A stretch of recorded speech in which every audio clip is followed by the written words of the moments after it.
Friends, सरपट दौड़ती आधुनिकता के बीच साहित्य में युवा पीढ़ी की रुचि अब उतनी नहीं रही जितनी किसी जमाने में हुआ करती थी। स्मार्टफोन, इंटरनेट और सोशल मीडिया के कारण मनोरंजन के लिए युवाओं की निर्भरता अब ऑडियो विजुअल माध्यम जैसे यूट्यूब, इंस्टाग्राम, OTT आदि पर ज्यादा हो गई है। लेकिन अगर देखा जाए तो हिंदी साहित्य की दुनिया भी बड़ी अद्भुत है। साहित्यिक पुस्तकों, कहानियों, उपन्यासों को पढ़कर हमें मनोरंजन के साथ साथ अपने स्वर्णिम इतिहास, संस्कृति और विरासत के बारे में जानने का मौका भी मिलता है। पिछले कुछ वर्षों में उपन्यासों ने पुनः युवाओं का ध्यान अपनी ओर खींचा है। हर पाठक की अपनी पसंद होती है। किसी को प्रेम प्रसंग पर लिखे उपन्यास पसंद आते हैं तो किसी को सस्पेंस थ्रिलर, कोई सामाजिक विषयों पर आधारित उपन्यास पढ़ना चाहता है तो कोई ऐतिहासिक विषयों पर आधारित। कई बार ऐसा होता है कि अपनी पसंद के अनुसार उपन्यास का चयन न कर पाने के कारण पाठक को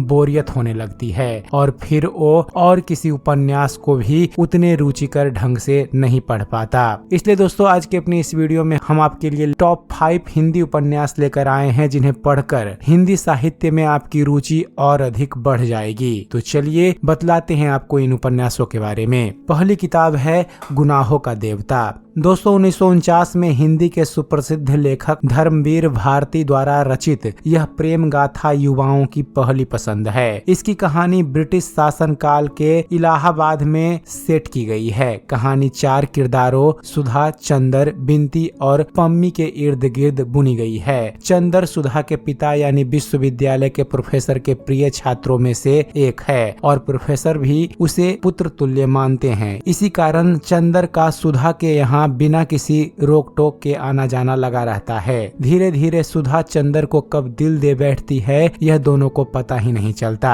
लेकिन यह कोई सामान्य प्रेम नहीं था, यह भक्ति पर आधारित प्रेम था। चंदर सुधा का देवता था और सुधा ने हमेशा एक भक्त की तरह ही उसे सम्मान दिया था। चंदर सुधा से अपने मन की बात कभी नहीं कह पाता। उसी बीच बिंती को चंदर और चंदर को पम्मी के प्रति आकर्षण होता है। प्रेम को लेकर चंदर का द्वंद्व उपन्यास के ज्यादातर हिस्से में बना रहता है। अलौकिक दृश्य वर्णन और पात्रों के अद्भुत चरित्र चित्रण की वजह से यह हिंदी के सर्वश्रेष्ठ उपन्यासों में गिना जाता है। दूसरी किताब है फ्रेंड्स तमस।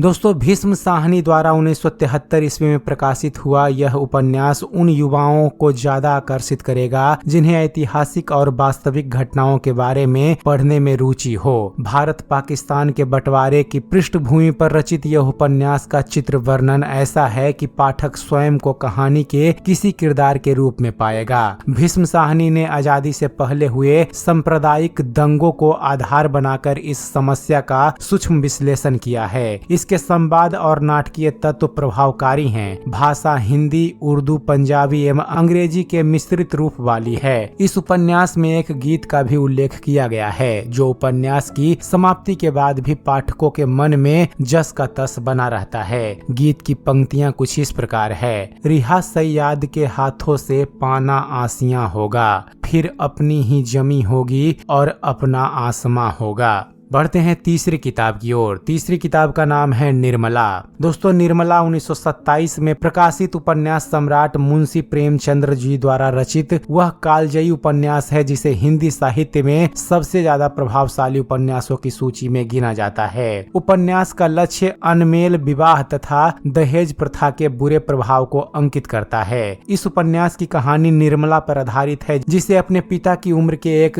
विधुर से शादी करने के लिए मजबूर किया गया था। निर्मला के माध्यम से भारत की मध्य वर्गीय युवतियों की दयनीय हालत का चित्रण हुआ है। उपन्यास के अंत में निर्मला की मृत्यु इस कुत्सित सामाजिक प्रथा को मिटा डालने के लिए एक भारी चुनौती है। केवल 200 पन्नों के भीतर लिखा यह लघु उपन्यास कई पाठकों की पहली पसंद है। इसके संवाद दिल को झकझोर कर रख देने वाले हैं और भाषा सरल होते हुए भी बेहद ज्यादा प्रभावशाली है। चौथी किताब है फ्रेंड्स गाइड। फ्रेंड्स गाइड अंग्रेजी के प्रसिद्ध भारतीय उपन्यासकार R.K. नारायण का लिखा सबसे ज्यादा लोकप्रिय उपन्यास है, जिसे भारत के साथ साथ दुनिया के अन्य देशों में भी काफी प्रशंसा मिली है और 1960 में सर्वश्रेष्ठ उपन्यास के लिए साहित्य अकादमी पुरस्कार भी इसे दिया गया था। उनकी अधिकतर रचनाओं की तरह गाइड भी मालगुडी पर आधारित है। मालगुडी एक काल्पनिक स्थान है। इस उपन्यास में राजू नामक एक सामान्य पथ प्रदर्शक अर्थात टूर गाइड के आध्यात्मिक गुरु बनने की कहानी बताई गई है। यह पढ़कर आप समझ ही गए होंगे कि यह उपन्यास कितने सारे सस्पेंस और उधेड़-बुन से भरा हुआ है। इस किताब में लेखक द्वारा हर पात्र का चरित्र चित्रण बड़े ही रोचक ढंग से किया गया है। इस उपन्यास में कॉमेडी रोमांस के साथ साथ मानव जीवन के कई मर्म निहित है। आज के शब्दों में कहा जाए तो गाइड एक ब्लॉकबस्टर उपन्यास है। इस उपन्यास पर 1965 में एक फिल्म भी बनी थी, जिसका निर्देशन विजय आनंद ने किया था। इस फिल्म में राजू गाइड का किरदार प्रसिद्ध बॉलीवुड अभिनेता देवानंद ने निभाया था। और पांचवी किताब है फ्रेंड्स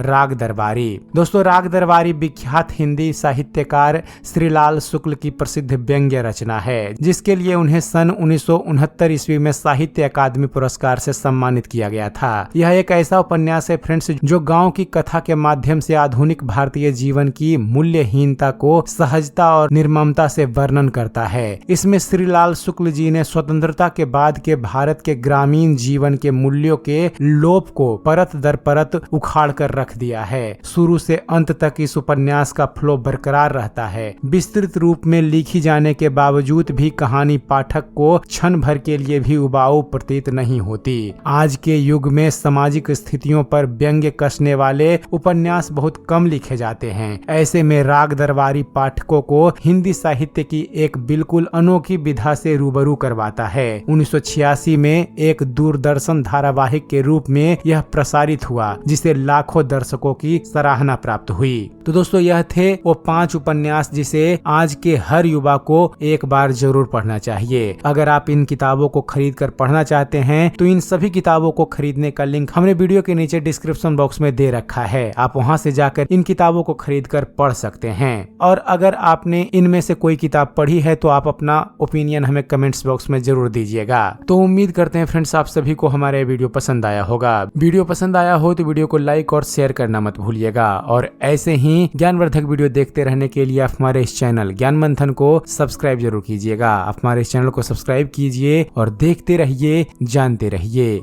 धन्यवाद। जय हिंद।